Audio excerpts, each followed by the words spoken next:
Funny thing about warnings, people only take them seriously when it's too late. You can shout, you can write it in bold, you can paint it in blood, and they'll still laugh it off until the walls start shaking.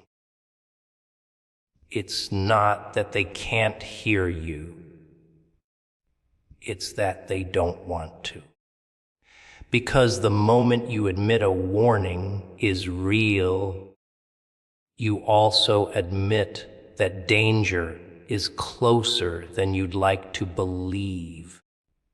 And nobody likes feeling the ground crumble under their feet before they're ready to run.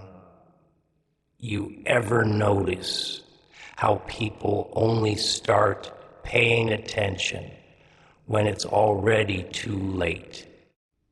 Sirens blaring, smoke in the air, chaos unfolding. And only then, they start looking around like, what happened? As if the warning signs weren't there the whole time. Waving right in their faces, screaming without sound. Oh, but no, they were too busy scrolling, sipping, laughing, pretending the cracks in the wall were just part of the decoration. That's the funny thing about danger. It doesn't show up uninvited. It sends little notes, little signals, little tremors. The problem is, most people ball up those notes and toss them in the trash, thinking the game will go on forever. See, a disaster never just happens. It crawls toward you, quiet at first, like a shadow growing longer in the late afternoon. You see it in the tired faces of people who've already felt the shift. You hear it in the sudden hush of a crowd when something feels off. But humans? Oh, they're experts in self-deception. They slap a smile on their face and say, I'm sure it's nothing. Nothing. Right? Until that nothing is standing on your doorstep with a grin that could slice through bone. I've watched people walk straight into ruin because the truth was too ugly to look at. They'd rather squint, blur the edges, tell themselves the darkness in the distance is just the night settling in, not a storm rolling straight for them. Recognizing the signs, that takes guts, real guts. It's not about knowing, oh no. It's about admitting. Admitting that the thing you fear is closer than you think, and that pretending otherwise doesn't make it go away. It's in the little changes you ignore. The coworker who stops talking as soon as you walk into the room. The sudden silence in the neighborhood that used to hum with life. The way the air feels heavier, like it's holding its breath. You feel it, but you shake it off. Because if you admit you feel it, then you have to act. And acting, that means stepping out of your cozy little bubble of routine and comfort. But here's the cruel joke.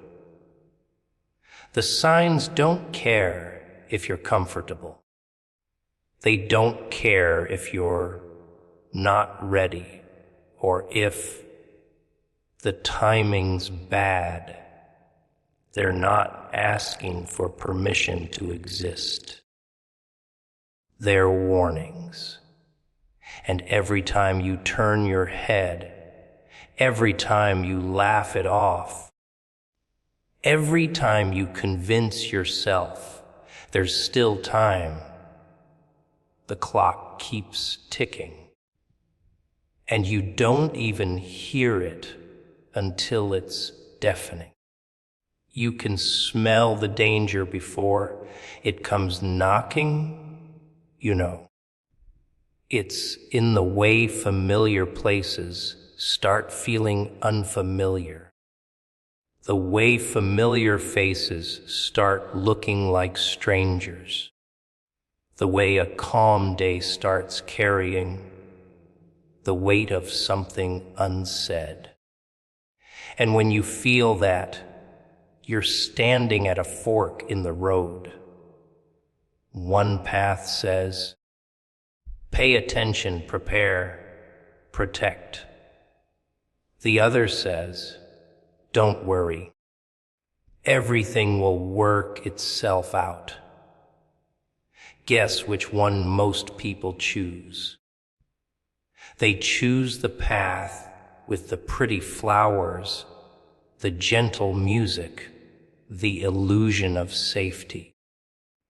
And halfway down that path, the flowers are gone, the music's silent.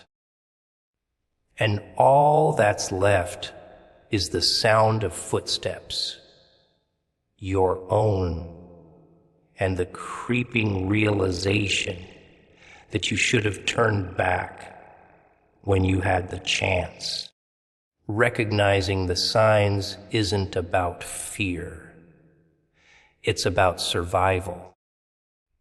It's about having the nerve to stare the ugly truth in the face before it grows teeth.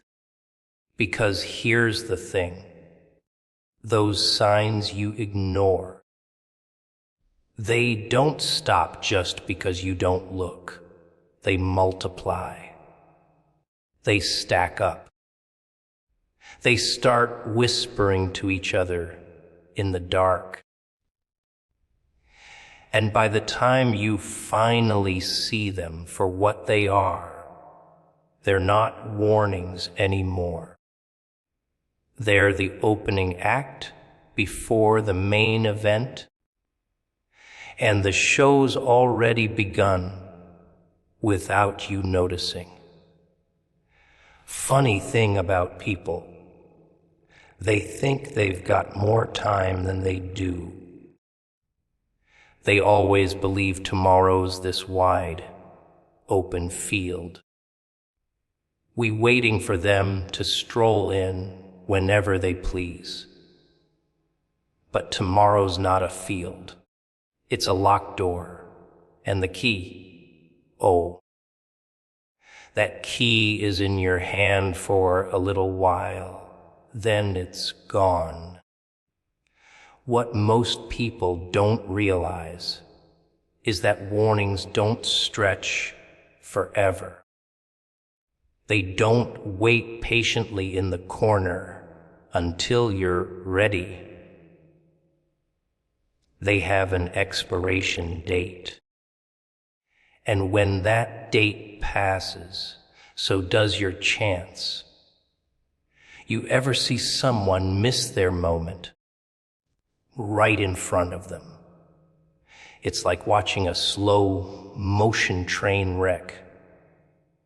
You can shout, wave your arms, paint the sky red if you want, but they'll just smile, nod, and say, I'll get to it later. Later. That's the favorite word of the doomed. They think danger will be polite enough to wait in line behind their plans, their laziness, their excuses. But danger doesn't wait. It pounces. And when it does, it doesn't knock. It rips the door off the hinges and walks right in. A warning is a gift, whether you like the wrapping or not. It's not a threat. It's a hand pulling you back from the edge. But here's the problem. People get comfortable standing at that edge. They lean forward just to feel the rush, telling themselves they've still got balance, still got control. They ignore the way the wind's picking up, the way the ground's crumbling under their shoes. And then, when it gives way, they act surprised. Surprised, like the world betrayed them. You don't get infinite reminders. The universe isn't your secretary, sending you polite little notifications until you feel like answering. It's more like a ticking bomb under the floorboards. You hear the faint click, click, click, and you either take it seriously or you sit there pretending it's the pipes. And one day, that sound stops. Not because the danger's gone, because the time is. I've seen people lose everything because they thought the moment would come back around. Opportunities don't run in circles. They run in straight lines. And if you're not on the path, they're gone before you even notice they passed. That's the thing. Warnings aren't just about avoiding pain.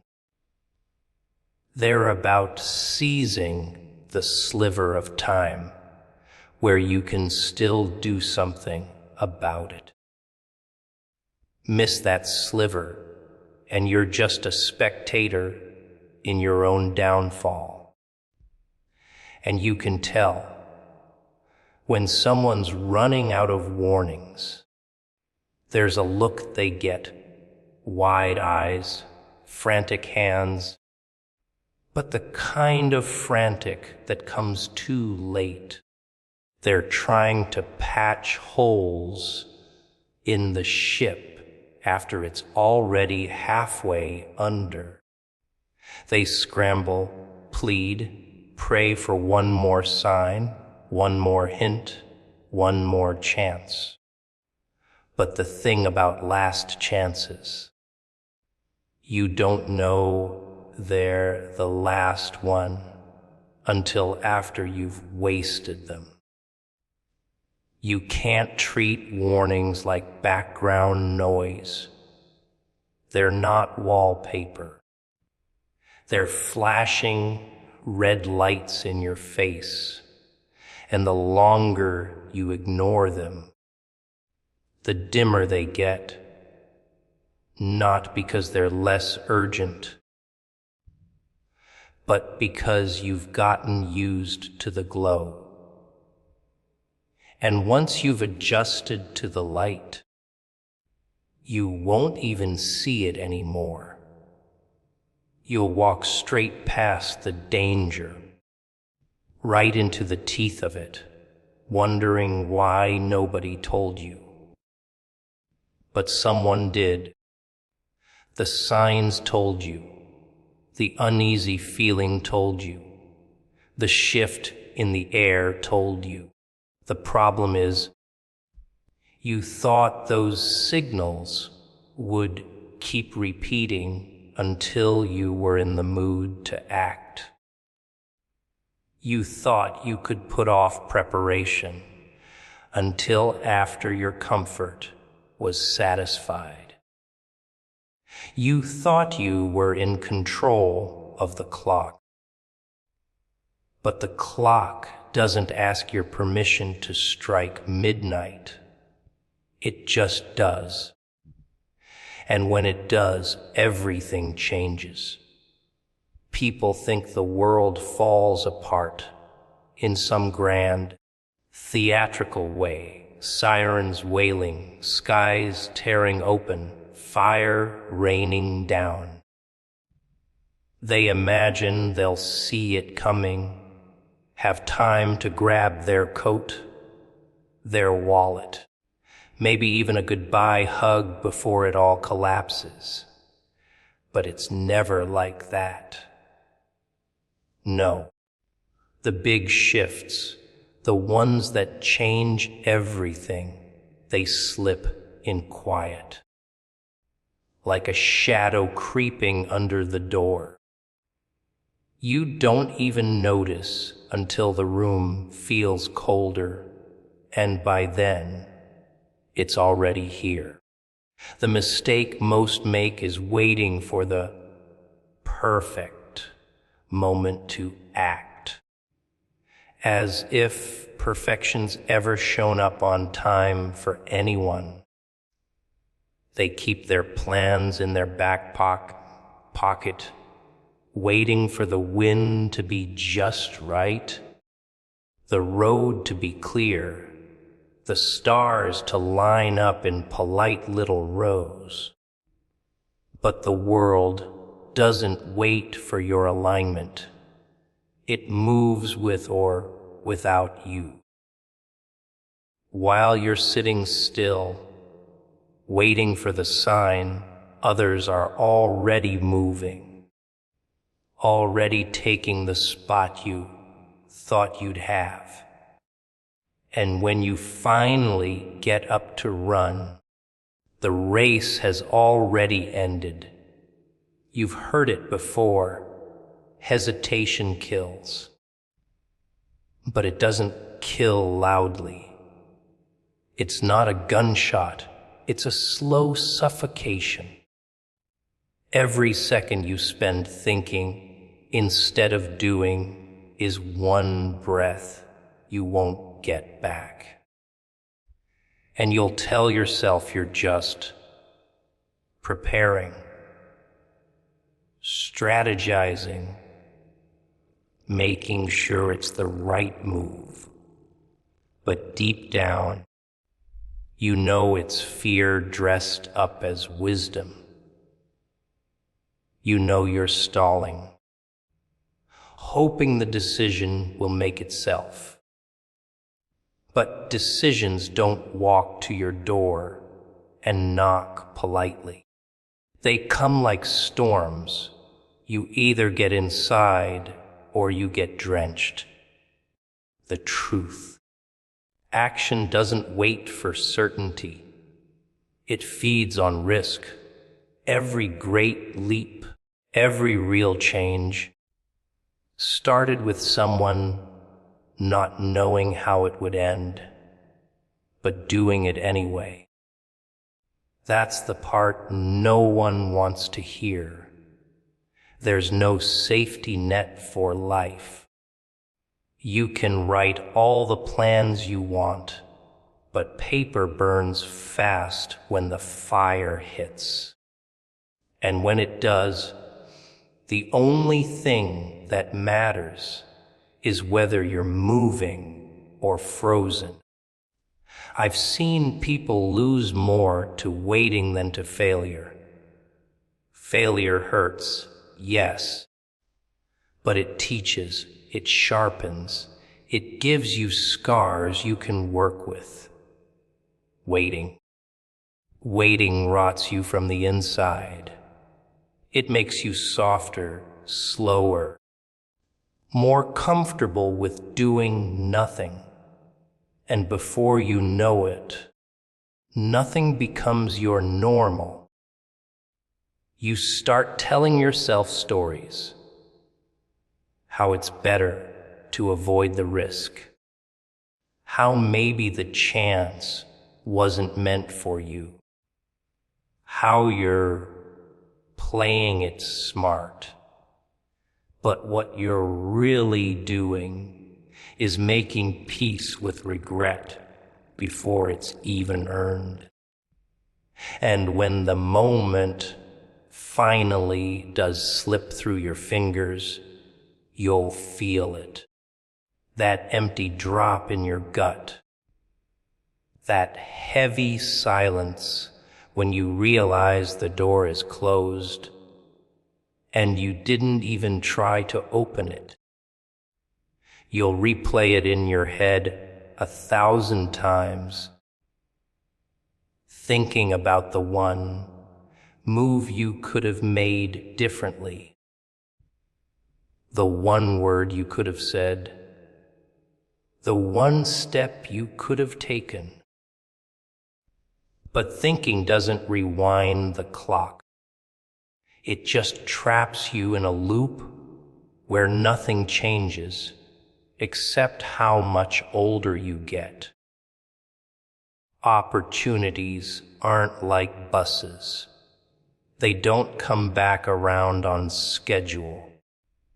Some of them are one-time offers, and the universe doesn't keep spares in the back for the hesitant. You either take them when they're hot or watch them cool into dust. And the cruelest part, you won't always know which ones were the big ones until they're gone. That's why hesitation is so dangerous. It tricks you into thinking you have the luxury of time. But time isn't a luxury. It's a loan. And every second you sit there waiting for the perfect conditions, the interest builds. By the time you're ready to act, the cost might be more than you can pay. And the thing about life is, it always collects. One way or another, the bill comes due. Funny thing about people. They think they can bargain with consequences.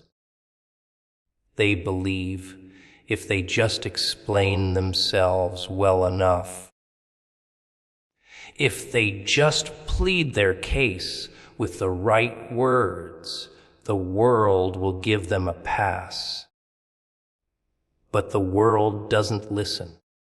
It doesn't care if you meant well. It doesn't care about your excuses, your reasons, your sad little stories about why you couldn't do it this time. The world only keeps score in outcomes. And outcomes, well, they're not sentimental. You don't get extra credit for almost trying. You don't get a medal for good intentions. You either show up or you don't. You either make the move or you stay in the corner. And if you think sitting still means you're safe, you're wrong. It just means you're invisible. You can't win a game the referee doesn't even know you're playing. Most people spend their lives looking for someone to tell them what to do. They want permission. They want a green light. They want a sign that says, yes, it's your turn now. But here's the thing. There is no green light. There's no bell that rings when you're ready. You just go. You go while you're scared, while you're unprepared, while you're shaking. You go because the alternative is staying exactly where you are. And that's worse than falling. But falling isn't the part they fear. It's the landing. That moment when you hit the ground and realize there's no magic cushion waiting for you. That's why so many never take the jump. They'd rather rot in the safety of almost than feel the sting of too late. They tell themselves they're being patient, they're being careful, they're